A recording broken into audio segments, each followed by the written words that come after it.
Guys, flex ko lang si Mulan mula nung kitid siya hanggang ngayong malaki na. Ayan, first time niyang gumamit ng litter box. Ayan, nabalentong pa siya dyan nung paakyat siya dyan. Ayan, umihi siya dun sa gilid.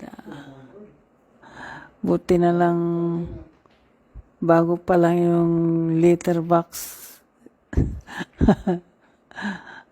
Gusto pa yatang dyan, matulog dyan. Ayan nag-stay dyan. Nilabas ko na lang dyan kasi pumwesto ng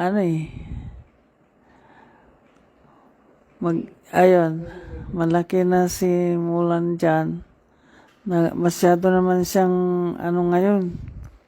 Kung asan ako, nandun din siya. Sunod ng sunod sa akin. Ayan, nakaupo ako dyan sa malapit sa table. Diyan naman siya, humiga. Ayan. Talagang binabantayan niya ako kahit saan ako pupunta. Kahit na antok yan, talagang sunod-sunod dyan sa akin. Diba? Akala niya akong nanay niya. Yun lang guys. Thank you.